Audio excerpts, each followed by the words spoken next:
Welcome back everyone. Welcome to my channel. Who are going to come Delhi for for their academics? Because the first thing parents and the students worry about is they don't know how to find PG. They don't know what are the facilities in hostel or PGs. So this video is regarding the same. So first thing first, for all the students who are passing their 12th examination, first of all, just concentrate on your boards because that is the most important thing.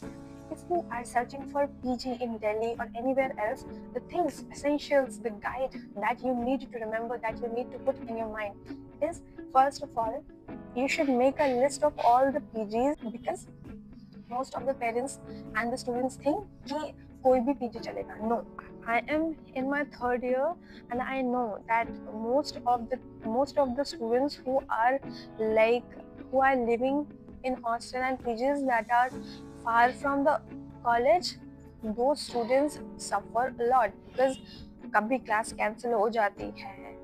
सारे जो जितने भी 12th class के students हैं, they have a myth कि class में बिल्कुल बॉलीवुड वाली एंट्री होगी एंड स्टफ लाइक दैट. ऐसा कुछ नहीं होता. College life is as simple as your school life. बस वहाँ पे पेरेंट्स का रिस्ट्रिक्शंस कम होता है. That's it. And even college में you going to jot down yourself into more pathetic situation, more academically competitive environment, so you need to prepare for that also. So this is not a Bollywood kind of thing.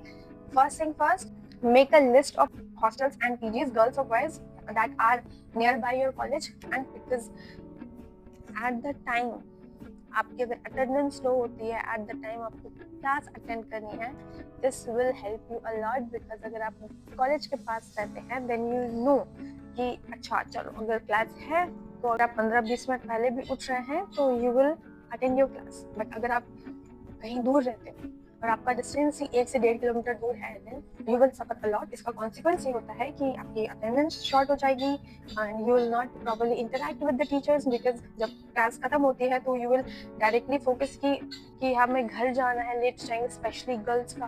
तो इन सारी चीज़ों को ध्यान में रखते हुए आपको PG चुनना है. First thing first is, please do rely on the PGs and hostel that are near by your college. उसके बाद दिल्ली या किसी भी स्टेट में जहाँ पे भी आपका कॉलेज है, वहाँ पे डिसाइड करने से पहले you need to make sure कि आप सारे पीजी वालों से बात कर ले. बिकॉज हर एक पीजी का और हॉस्टल का सिस्टम अलग होता है. हॉस्टल तो मेनली कॉलेज के अंदर ही होता है, उसको साइड पे रख दो. पहले पीजी पर अलाई करो. बिकॉज हॉस्टल में क्या होता है, there are more restrictive type of environment there. तो हॉस्टल में मोस्टली बच्चे रिलाई नहीं कर पाते हैं और वो पहले से ही पैसे ले लेते हैं कि एक टाइम पीरियड के लिए वो बांध लेते हैं आपको, तो आप फिर वहाँ से छूट भी नहीं सकते हो जल्दी. Okay, so you need to stay there in the hostel. और वही अगर खाना भी करना है तो वही खाना पड़ेगा. तो सारी चीज़ें होती हैं.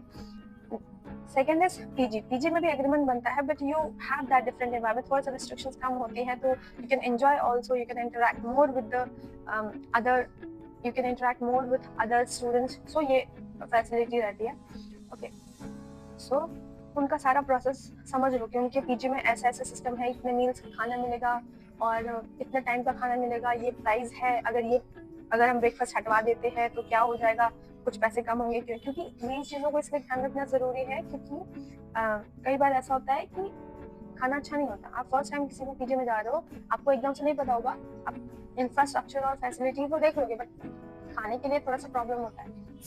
स्पेशली अगर आप जामिया साइड में आओगे तो यहाँ पे आपको खाना तो मिल जाएगा. अगर आप डीयू साइड जाओगे ना तो मोस्टली किसी भी पीजी में खाना नहीं मिलता.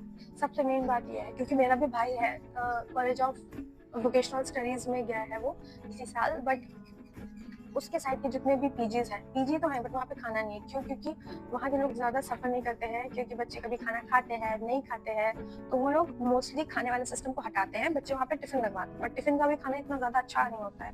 तो फिर क्या होता है कि बच्चे फिर बाहर का ही खाते हैं. तो इस चीज़ को भी ध्यान में रखते हुए आप लोग सारे पीजी और हॉस्टल्स को चुनना, सारी चीज़ें पूछ के. और अगर कहीं का खाना अच्छा है तो प्लीज़ उनसे रिक्वेस्ट करके आप बोलना कि हम एक बार आपका खाना टेस्ट करना चाहते हैं.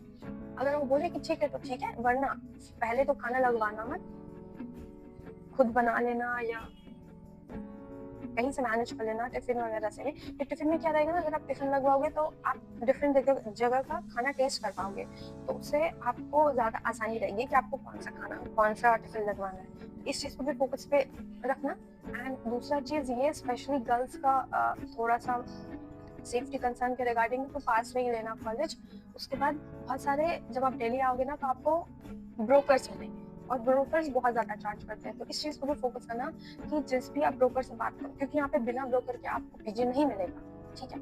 और जब भी न्यू पेरेंट्स आते हैं, न्यू स्टूडेंट्स आते हैं, न्यू एडमिशन आता है, तो वो लोग इसी में मार खा जाते हैं कि वो लोग को लगता है कि अच्छा ये भैया है, ये ब्रोकर है, मदद करे, 500-1000 रुपये ले लेंगे, कम से कम हमें पीजी मिल जाएगा। बट ये नहीं होता है। वो लोग आपको पीजी दिलाने के बाद वो लोग बहुत ज़्यादा चार्ज करते हैं। मतलब आपकी जितनी अगर 10,000 रेंट है पीजी का या हॉस्टल का, तो आपसे 5,000 तो लेंगे। और मोस्टली पेरेंट्स प्रेशर में आके दे देते हैं कि चलो भाई ले लो, पर नहीं, आप उनसे पहले ये चीज़ को बात करना कि आप कितना चार्ज करेंगे, आप ब्रोकर है, आप बताइए। तो जब वो पहले से सिस्टम क्लियर रहेगा तब आपको कोई प्रॉब्लम नहीं होगी, और आप कहीं ना कहीं एज अ रिकॉर्ड कर लेना इनकी बातें, क्योंकि वो लोग पलट भी बहुत जल्दी जाते हैं। तो इस चीज़ को भी आप थोड़ा सा ध्यान रखना। एंड उसके बाद ये चीज़ हो गई। हाँ, और ये चीज़ है कि दिल्ली आना या किसी भी स्टेट में जाना, तो मोर और less try to visit all the places, try to visit all the hostels, all the PGs, ताकि आपको सही ढंग से, और वहाँ के जो स्टूडेंट जो वहाँ पे पहले से रेसाइड कर उनसे कांटेक्ट करने की कोशिश करना, ताकि आपको पता चले कि वहाँ की क्या फैसिलिटी है क्या नहीं। और प्लीज ज़्यादा ओपन एरिया में रहने की कोशिश करना, क्योंकि जो बंद एरियाज होते हैं वहाँ पे कई बार इलेक्ट्रिक शॉक लगने का या लाइट का प्रॉब्लम हो जाता है। तो उस टाइम पे तो आपको वो लोग जो ओनर होते हैं हॉस्टल या पीजी के, वो बहुत अच्छा फैसिलिटी दिखा देते हैं, बट ये भी प्रॉब्लम्स आती हैं। बिकॉज मैं अपने 3rd ईयर में और 3 साल से रह रही हूँ यहाँ पे दिल्ली में, तो I know each and everything कि क्या क्या चीज़ें होती हैं। अगर आप फ्लैट तो प्लीज़ बिल्कुल मत लेना, क्योंकि मोस्टली बच्चे सोचते हैं कि चलो खुद से खाना बना लेंगे, ये कर लेंगे, वो कर लेंगे। अगर आप इनमें रह जाओगे तो आपका एकेडमिक्स बहुत बुरा जाएगा। बहुत सारे बच्चे होते हैं जो मैनेज कर लेते हैं, बट फर्स्ट 1-2 साल के लिए आप try to rely on PG और hostel. This is all about today's video. अगर कुछ रह गया है, अगर अभी भी मैं कुछ भूल गई हूँ, तो आप लोग प्लीज मुझे कमेंट करके पूछ लेना। And for rest of the things you can comment down below, I will love to response all of your queries. Thank you and bye, take care.